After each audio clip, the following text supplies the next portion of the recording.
It was when I began a story hour after lunch that my passion quickly became the children's. We read books like Where the Wild Things Are. Monsters screeched on the blackboard. We saved a space in the corner for a web for Charlotte. Wilbur's pen was a nearby locker. Every book came to life, and the children would gaze eager and wide-eyed, leaning forward as I turned each page. I wanted these children to dream of possibilities beyond their web of city blocks and brick school walls. Every year, we honor an individual that has made a significant contribution to the American experience, to understanding what our citizenship is, to sometimes history or civic learning. Well, this year, we're pleased to honor Laura Bush for all of her work over the years as kind of the nation's teacher and librarian. You need to be literate. You need to read. And her work throughout her entire career of encouraging and promoting reading is the basis upon which any kind of learning takes place. The thing I remember about Laura is that you always felt her presence without her having to do anything. She just had a sort of gracious, informal manner. One of the best ways to describe Laura Bush is something she said herself. She was asked by a journalist, so who are you going to be? More like Hillary Clinton or Barbara Bush? And her response was perfect. She said, I know Laura Bush pretty well, so I think I'm going to be her. I loved my students. I was just 21 when I entered that fourth grade classroom, and my students in so many ways taught me. I had to keep their attention by myself, alone. One of the most important things, of course, to remember about Laura Bush is that her passion for education and literacy and libraries just really formed the core and foundation of all of her work. A lot of things that Laura Bush did, people know about because they have lasting impact. One would be the book festival. The Texas Book Festival was a seed planted by a Texas author by the name of Bob Skimmin, and he thought she is the perfect person to get this started and get it off the ground, and she loved the idea. And in 1996, the first book festival occurred. It was a huge success, and it still is to this day. They've given almost $3 million to Texas libraries for their collections. This is Book TV's live coverage of the National Book Festival, the first ever, hosted jointly by the Library of Congress and First Lady Laura Bush. She wanted to do it again when she came to Washington. First year, she asked us to reach out to the Library of Congress. They were very interested. We put together the festival using the same format at the Capitol. 35,000 people came the first year. And she picked the books. She even picked a book written by a Mexican author about the Alamo, which was a bold thing to do, but it all seems natural, and these people gave wonderful talks, and it was a new event for Washington. There's a reason why Jim Billington calls Laura Bush the librarian-in-chief. I mean, she really set that stage, another wonderful example for the nation, and it's still continuing. And talk about a First Lady's legacy, that is certainly one. I think there's something that book lovers all share.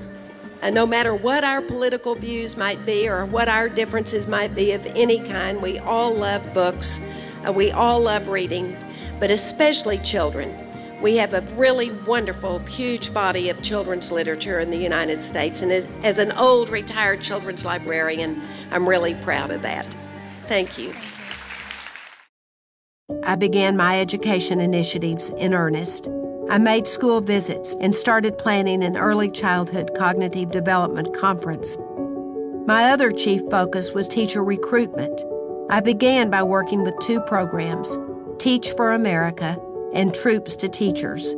I was now doing what I loved, finding my place in the world of Washington and beyond.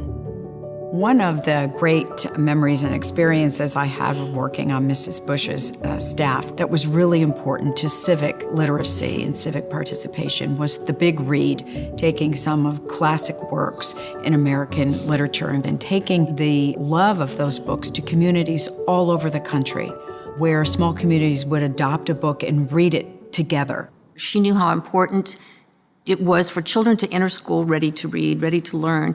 And so the Early Childhood Initiative was basically to let parents know how important it was for them to read to their children early and often, because children who enter school with a rich vocabulary have a heads-up chance in the education process. Another thing that she did was Preserve America, and this was an initiative that was about heritage sites and history and culture and providing some grants to local communities to be able to preserve that. After, certain events that happened in our country that were action-forcing events like 9/11 and Katrina, Laura Bush knew that the structure for children of going to school would be really important for their healing. I visited with those who had lost their homes, and I came back as communities were rebuilt, as they opened schools or cut ribbons on playgrounds. But I wanted to do more. In 2001, I had started the Laura Bush Foundation for America's Libraries. We have given nearly $6 million to rebuild the library collections of these devastated schools. The United Nations named her an honorary ambassador to the Decade of Literacy. She was moved by the president's second inaugural address, where he talks about the responsibility of us to help others who want to be free to achieve that. Her work that she did in Afghanistan was remarkable.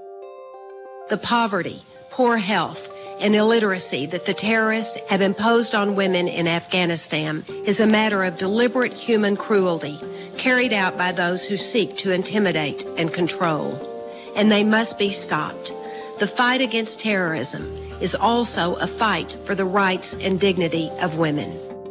When her voice was the first voice that Americans really heard about the condition for women in Afghanistan and the fact that they were denied an education and an opportunity to go to school, she felt compelled to raise that as an issue, that it was important not only for Afghans, but for Americans. This is where Mrs. Bush's initiatives in Afghanistan for the women's teacher training program were so important, because young girls weren't able to go to school and have a male teacher.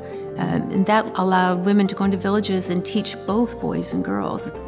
The work that she's accomplished through the Bush Institute in working in this country and around the world to help, especially women, learn how to participate in their governments is a good example of this civic literacy message carried across the globe.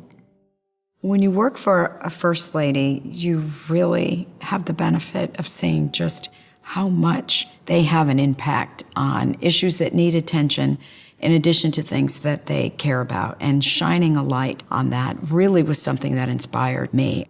The foundation that Laura Bush and that Barbara Bush created will have a lasting impact because they are sustainable, supported by a wide constituency, and they are measurable.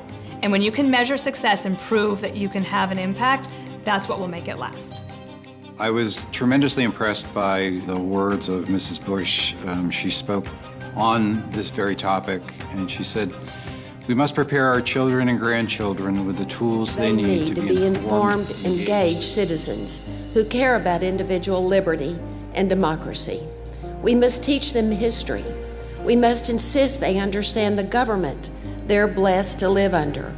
We must teach our children how to listen, to show empathy, to show civility in the face of disagreement, and to overcome malice and hate.